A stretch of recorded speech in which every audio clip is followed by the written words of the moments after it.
কেমন লাগলো বললেন না যে? এরকম ফান করার কি মানে? কি মিশেছে ও চায়ে? বিষ মিশিয়েছিল আমাদেরকে মারতে। আই মে, কি মিশিয়েছিলে বলো? এমন ভাব করছেন যে আপনি কিছু জানেন না। একটু আগে বললেন আপনি নিজেই চা বানিয়ে এনেছেন। প্লিজ রানু, আপনি এখন এখান থেকে যান। বাট আমাকে নিয়ে তো রানু কিছুই বলেনি। কিন্তু ওর মা তো বলেছে না। তার জন্য তুই রানুকে কেন কথা শোনালি? শাস্তিটা রানুকে কেন দিচ্ছিস তুই? বড় আপা দরজা খুলছে না, কথাও বলছে না। ও রানু, ও রানু, বড়পা, বড়পা।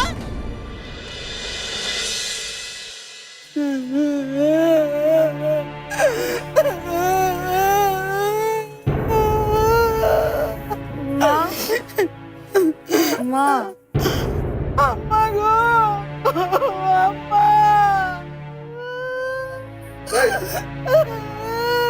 যাও তো, খেতে যাও। ভেউ ভেউ করে না কেঁদে সবার জন্য খাবার ব্যবস্থা করো, যাও। খিদে সবার অবস্থা খারাপ। যাও।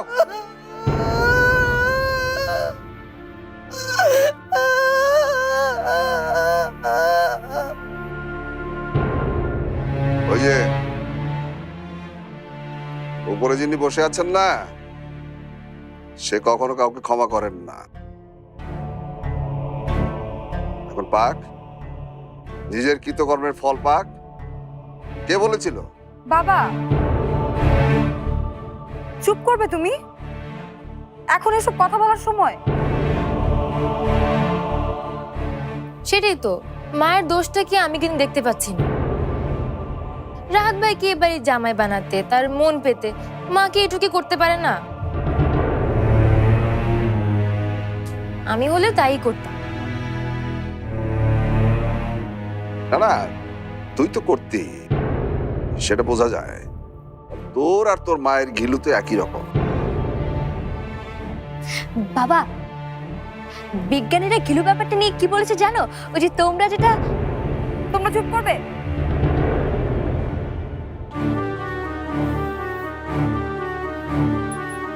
মা, মা, পানি দে, আরো ভালো করে পানি দে।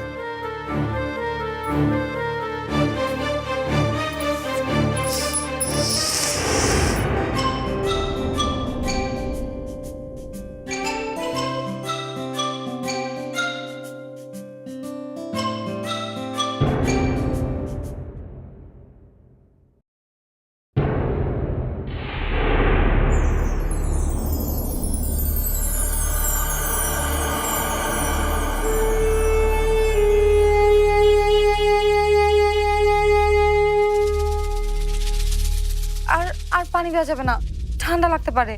জ্ঞান তো ফিরছে না। বাবা, বাবা তুমি একটু যাও না বাবা, ডাক্তার ডেকে নিয়ে আসো না বাবা। এত রাতে ডাক্তার কোথায় পাবো রে মা? ওকে তো আমি চিনি। এটা ডাক্তার দিয়ে সারা রোগ না। মানে?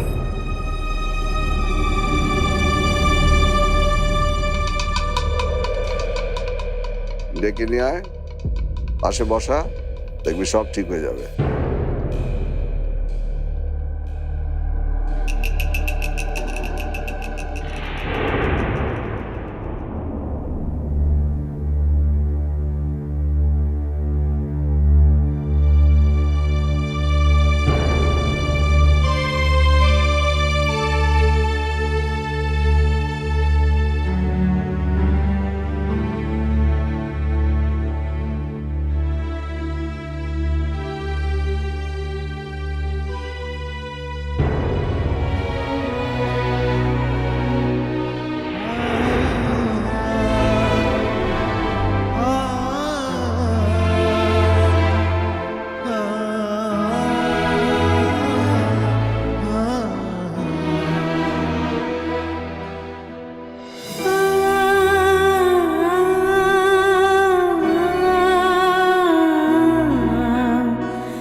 রানু ভীষণ নরম মনের একটা মানুষ, আপাত মস্তক একটা ভালো মানুষ। তোর এরকম বিহেভ ওকে কতটা কষ্ট দিয়েছে একবার ভাবতে পারছিস?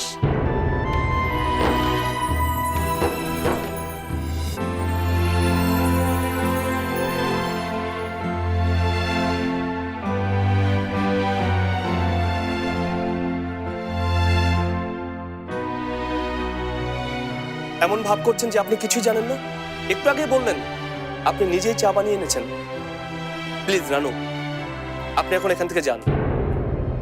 আপনার কোনো কথা এখন আমার শুনতে ইচ্ছে করছে না। Please just leave me alone.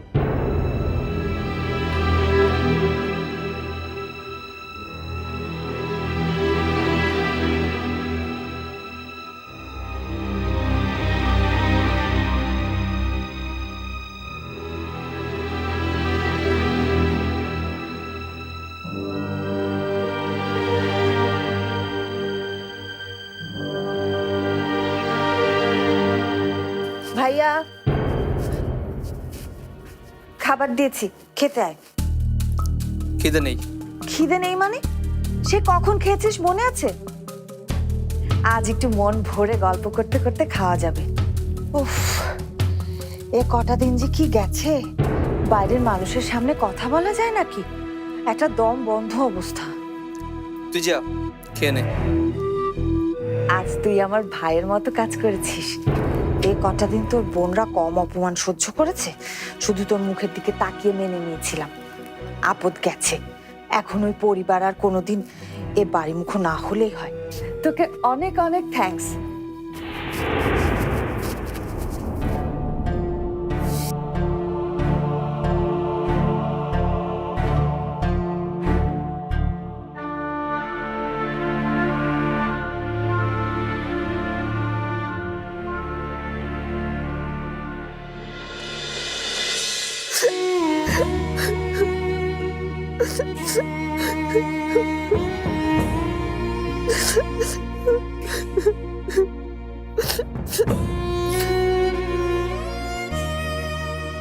একবারের জন্য ফোন দেওয়ার প্রয়োজন মনে করলে না?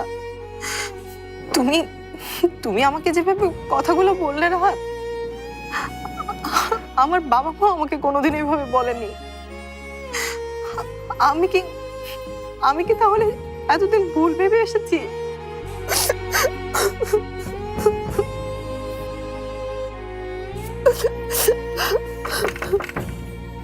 রানু আপা,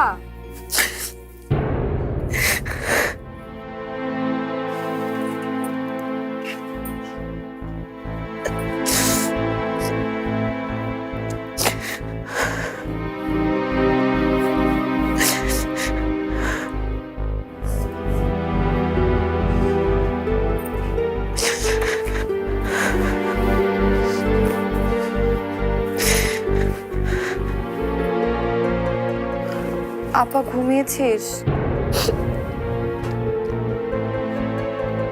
আপা,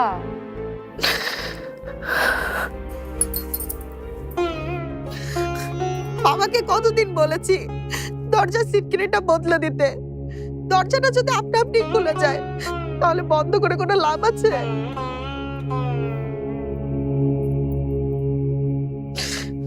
মার জ্ঞান ফিরেছে? না, বাবা না হয় ডাক্তারের কাছে যাবে, তবুও তুই একটু নিচে আয় না আপা। আমি যেতে পারবো না, ডাক্তারকে ডেকে আন তোরা। রাত অনেক হয়েছে আপা, এত রাতে ডাক্তার না পেলে, তার মধ্যে মার একটু জ্বরও আসছে।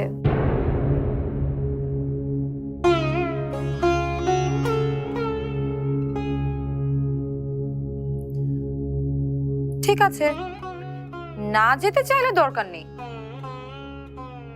আমি বাবাকেই বলি যেতে, নাকি?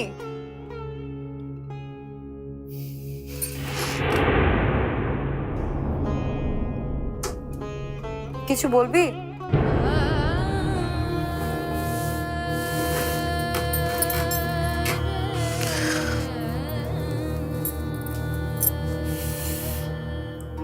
আমি কি কোনো ভুল করলাম বিথি?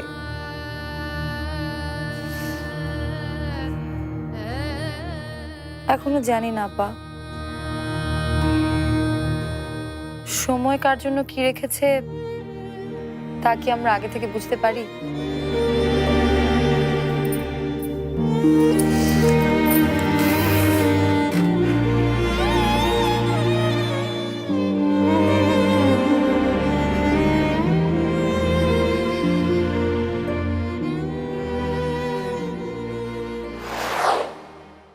আজ মন চেয়েছে আমি হারিয়ে যাব, হারিয়ে যাব। কি ব্যাপার অন্তরা, রাত কই এলো না? তোমার বন্ধুর মন খারাপ। সেটা তো তোমাকে দেখে বোঝা যাচ্ছে, খুশিতে তুমি একেবারে ডগমগ। কেন দুলা ভাই, আমি খুশি থাকলে তোমার কোনো অসুবিধা আছে? আমার বোন যা খুশি করবে আর তুমি মুখটা তালা দিয়ে বসে থাকবে। দেখো, মুখে তো সবসময় তালা মেরেই রাখি, সেজন্যই তো কথা বলতে যাই, শেষে গিয়ে আটকে যায়। অন্তু, তুই কিছু মনে করিস না বোন আমার, নে খেয়ে নে তুই। আচ্ছা ভাই, শুধু তো অন্তরাকে না, আজকে অনিমা আপুকেও ভীষণ হাসি খুশি লাগছে। লাগবে না, ঘাট থেকে দুটো গেও ভূত নেমে গেছে।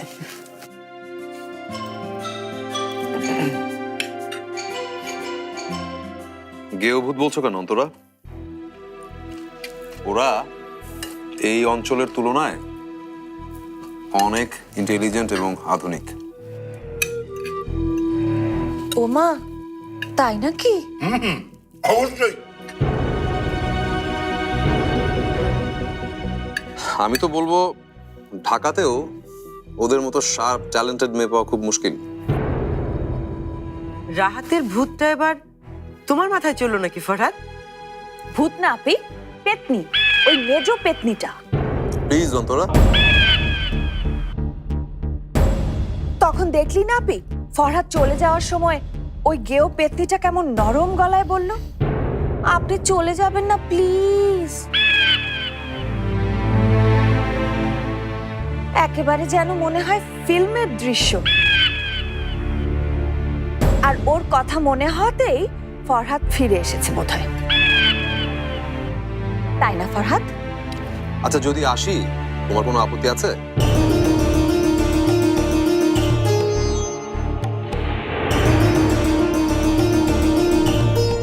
শোনো শোনো, তোমরা যাই বলো না কেন, আমি কিন্তু ফরাদের কথার সাথে একমত।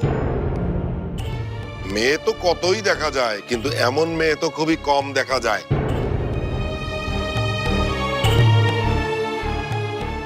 আজকাল খুব মেয়ে চিনে গেছো দেখছি, হ্যাঁ? কাজের কাজ তো কিছু না, শুধু ফালতু কথা। যাও এখান থেকে, অন্য জায়গায় গিয়ে খাও, যাও।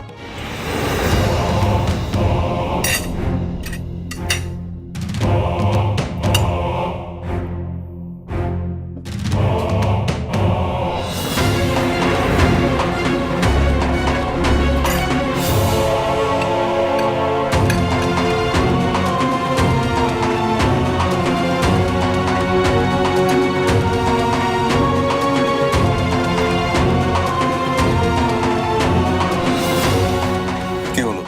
এত শার্পনেস, এত স্মার্টনেস, এত ট্যালেন্ট তুমি ওর মধ্যে দেখতে পাও, আর আমার মধ্যে কিচ্ছু দেখতে পাও না? কিচ্ছু না? অন্তু, অন্তু, খাবারটা শেষ করে যা। এই অন্তু,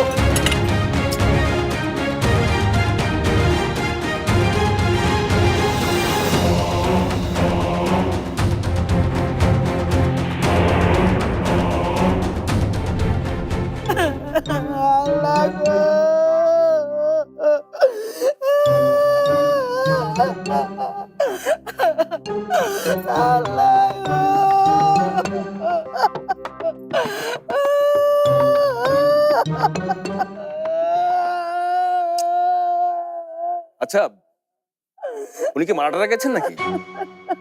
আপনি তো কান্না করছেন কেন? আমার ইচ্ছা আমি কাঁদবো, আপনার কি?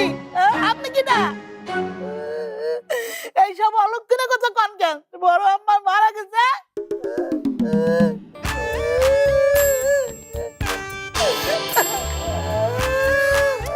খালা কান্না থামিয়ে একটু গরম পানি করো তো, গার্গেল করব। গলাটা কেমন যেন খুসখুস করছে। ইয়ে মানে বলছিলাম যে গরম পানি করলে আমাকে যদি একটু চা বানিয়ে দিতেন। মানে রাতে কিছু খাইনি তো, ওই চাটা খেলে একটু খিদেটা মরতো। এই যে আপনি কে যেন, প্রোডাকশন না লাইটের? ও বুঝতে পেরেছি, ফজলু খালের বন্ধু তাই না? গ্রাম থেকে এসেছেন। না, অবশ্য আপনাকে দেখে গ্রামের মনে হয় না। আমি ঢাকা থেকে এসেছি। যে সিনেমাটা হবে আমি তার ডিরেক্টর। আপনি ডিরেক্টর? ও মাই গড।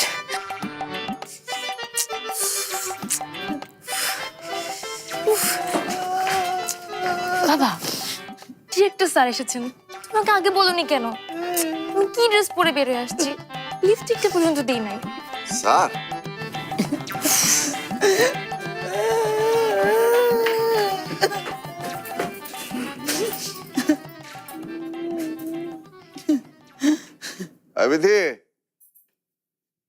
আমি বাইরে বেরোলাম, দেখি ডাক্তার পাই কিনা। দাঁড়াও বাবা,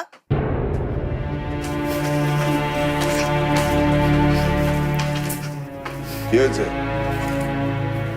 তুমি এখনই যেও না বাবা, আমি আগে দেখি মাকে।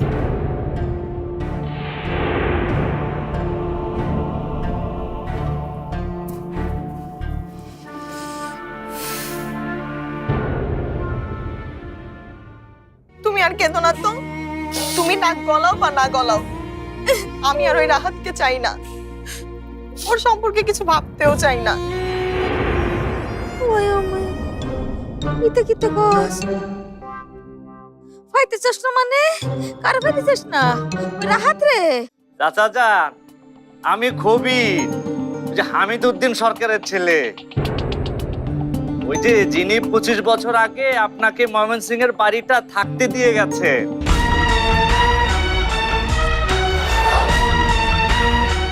ও জামাল মাস্টার, এতদিন পর কেমনি করে বাড়ির রক চাইতে আসে? আইনে কি বলে কম না রে?